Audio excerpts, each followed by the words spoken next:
Racist detective attacks black judge in federal court as seconds later. He's shot dead on the spot.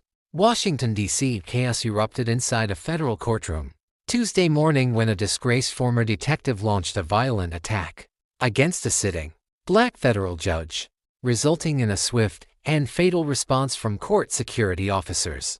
The courtroom was packed for what had been a highly anticipated sentencing hearing involving former detective Roy Matheson, 58, who was convicted last month on multiple counts of evidence tampering, civil rights violations, and perjury.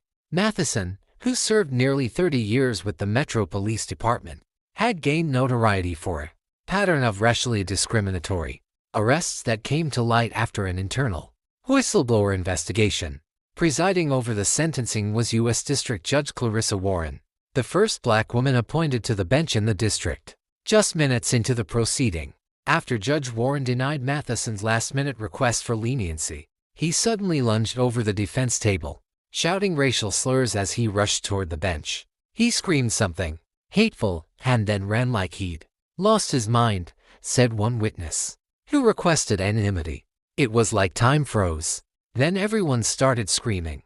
Video surveillance shows Matheson brandishing a concealed metal object, which authorities now believe was a sharpened piece of steel fashioned into a weapon. Before he could reach the bench, two U.S. Marshals stationed in the courtroom opened fire, striking him multiple times. He was pronounced dead at the scene. No one else was physically injured during the incident, though several court staff and attendees were treated for shock. Judge Warren, visibly shaken but unharmed, was escorted from the courtroom under heavy security. In a brief written statement issued later in the day, she said, "Today's events were a sobering reminder of the threats many public servants face.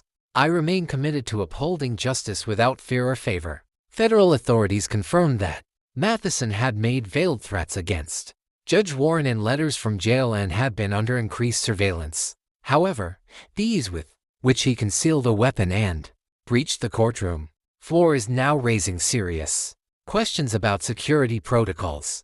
"This was a preventable tragedy," said attorney Marcus Green, who represents several of Matheson's victims. "But the real tragedy would be allowing this act of violence to intimidate the pursuit of justice." The courthouse remains under lockdown as the investigation continues.